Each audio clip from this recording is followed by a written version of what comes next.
Okay, good morning students. So we were studying acceleration due to gravity, which is the acceleration produced due to the gravitational force of the earth.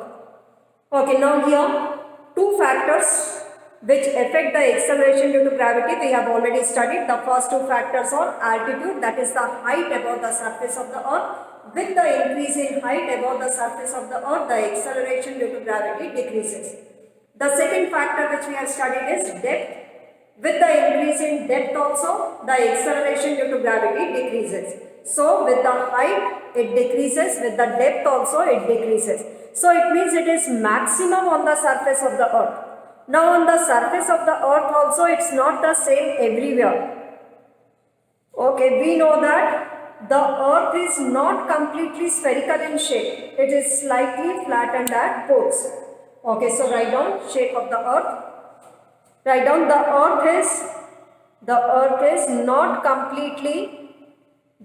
is not completely spherical in shape. The earth is not completely spherical in shape. It is slightly flattened at the poles.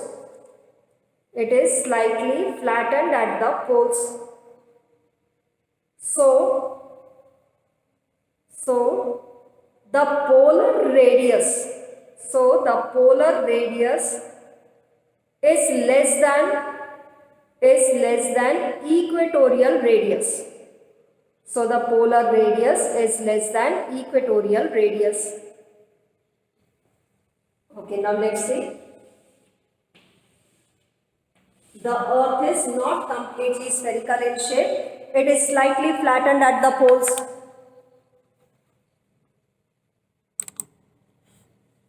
Okay, it's slightly flattened at the poles. So the polar radius, that is from the center of the earth, to the pole,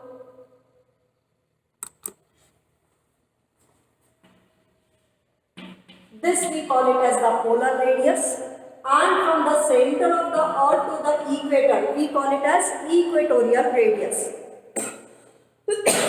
So from the figure you can see that the polar radius is less than the equatorial radius. Polar radius is RP is less than equatorial radius, and we know that G is equal to Gm upon R square. Okay, as the polar radius is less, so the acceleration due to gravity at poles will be more than at equators. So the acceleration due to gravity is more at poles than at equators. So on the surface of the earth also it's not the same everywhere. At poles it is maximum and at equator it is minimum. So moving from equator to pole, the acceleration due to gravity on the surface of the earth increases. Okay, or vice versa. Pole to the equator it will decrease. Okay, so the acceleration due to gravity at poles is more as compared to that on equators. Okay, so this is the third factor.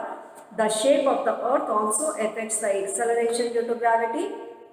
Okay, so the polar radius, that is from the center of the earth to pole. Okay, it's not so flattened as shown in the figure. Only to show in the figure we have made the figure like this. From the center of the pole to the from the center of the earth to the pole, polar radius, center of the earth to the equator, equatorial radius, as you can see in the figure, polar radius is less than the equatorial radius. So the acceleration due to gravity at poles is more than that on equators. Okay, there is one more factor, which is the rotation of the earth. We know that the earth rotates about its axis. Okay, due to the rotation of the earth also we'll get the same conclusion, that is the acceleration due to gravity at poles will be more than that on equators. Okay, so the acceleration due to gravity at poles is more than that on equators. Now let's plot the graph between acceleration due to gravity from the center of the earth to the surface of the earth, then to a height h. So let's plot a graph. Along y-axis, acceleration due to gravity. Along x-axis, this is the height. This point is center of the earth. O is this origin, it is the center of the earth. Okay, let us consider one point, which is the radius of the earth, that is 0 to r. This will be the surface of the earth, r is the radius of the earth. Okay, from the center of the earth, moving from center of the earth to the surface of the earth, the acceleration due to gravity increases. Okay, like we have seen that with the depth it decreases, that is from the center of the earth to the surface it is increasing. How? Directly proportional. Now, with the height, h is the height above the surface of the earth, we know that acceleration due to gravity decreases, and how it decreases? G is inversely proportional to r square, or you may say h distance. G is inversely proportional to r plus h whole square, that is inversely proportional to the square of the height. Don't write like this. Okay, only plot the graph. So it is maximum on the surface. This value is the maximum value of the surface of the earth.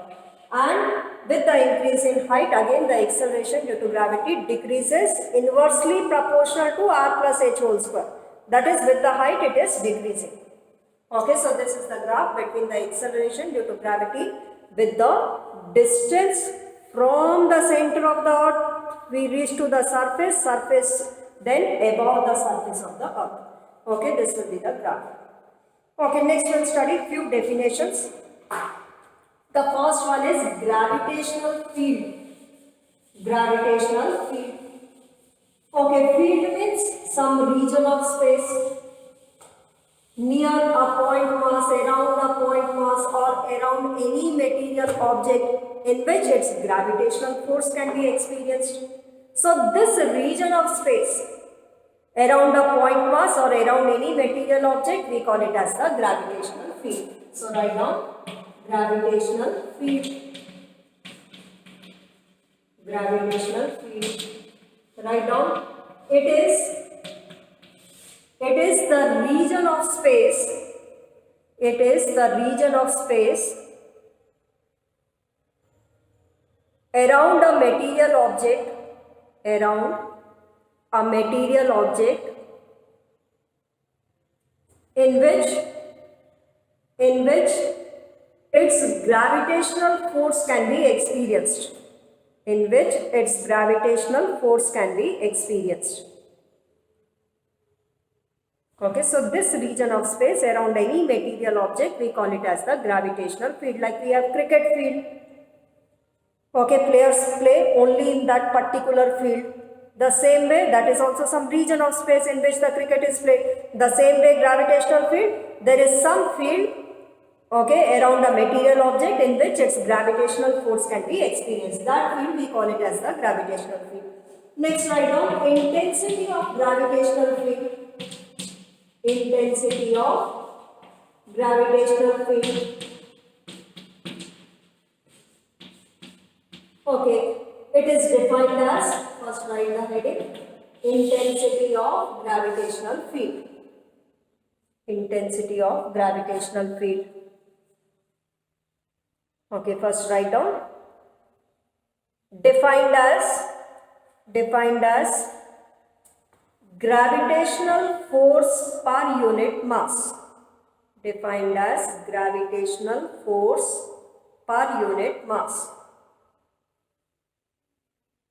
Gravitational force per unit mass. Okay, so intensity of gravitational field I is defined as gravitational force per unit mass. Gravitational force is a vector quantity, so intensity of gravitational field is also a vector quantity. Okay, force between any two objects m1 m2 g m1 m2 upon r square or the distance square. So whatever is the direction of the gravitational force, the same will be the direction of the gravitational field. Okay, so write this formula. I is equal to force per unit mass, which is the gravitational force. Write down, it's a vector quantity. It is a vector quantity having a direction along gravitational force. Having a direction along gravitational force. Okay, first force per unit mass. What quantity is it? It is the acceleration only. Okay, force per unit mass, that is, it is acceleration only. Let two bodies of masses m1, m2. What is the gravitational force? G m1, m2 upon. Let they are separated by x distance, and we are finding the intensity of gravitational force due to m1. Okay, so G m2 upon x square, this m1 will cancel out. And what will be the direction? Along x cap. Okay, so intensity of gravitational field is force per unit mass. We know that it is acceleration only. So what will be its unit? Force as a unit, Newton per kg. So its unit is Newton per kg, or it's the acceleration. So meter per second square, Newton per kg. When you convert in terms of kg, meter and second, you will get it as meter per second square. Okay, so intensity of gravitational field is a vector quantity. Okay, now if one body is the earth, okay, suppose m2 is the earth, then what do we get? Gm upon r square, radius of the earth square. Okay, Gm upon r square. Then this acceleration will term it as acceleration due to gravity. So then it will be termed as acceleration due to gravity. So intensity of gravitational field is force per unit mass. Next is gravitational potential. Gravitational potential. First write its definition. Gravitational potential.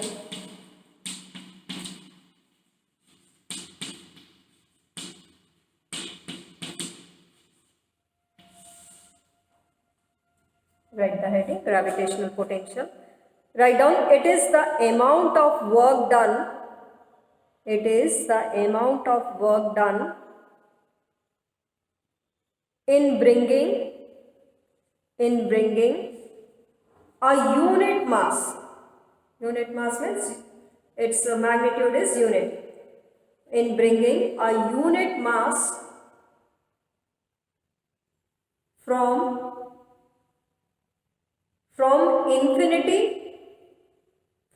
infinity to a point in the gravitational field. From infinity to a point in the gravitational field without any acceleration. Without any acceleration. Okay, so what it is? It is the amount of work done in bringing a unit mass from where? From infinity to a point in the gravitational field. Okay, and how it has to be brought? Without any acceleration. That is, without any change in its velocity. Okay, so we denoted by V, which is work done per unit mass, amount of work done in bringing a unit mass from infinity to a point in the gravitational field. So it is work done per unit mass.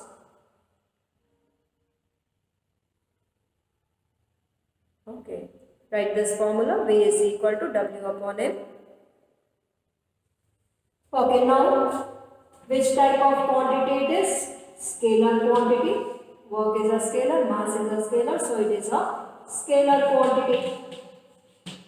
That is, it has got only magnitude, no direction. SI unit is from here. Work as a unit, joule. Mass as a unit, kg. So SI unit is joule per kg. SI unit is joule per kg. Let's find its dimension. Dimensional formula of gravitational potential. Work has a dimension, force into displacement. Force has a dimension, mLT minus 2 into displacement, L. So m L raised to the power 2, t raised to the power minus 2 is of work. M L raised to the power 2, t raised to the power minus 2 upon mass. So m upon n, m raised to the power 0, L raised to the power 2, t raised to the power minus 2. So its dimension is L square T raised to the power minus 2. Okay, now the expression of gravitational potential we'll find out tomorrow. Okay. We know that gravitational potential, we have studied that. It is given by work done per unit mass. Okay, and it's a scalar quantity. Okay, and its unit is joule per kg. Now its expression we'll find out tomorrow. Okay, then gravitational potential energy is there, escape velocity. Okay, then about the satellites we have to study. We'll complete this chapter after that. Okay, thank you everyone.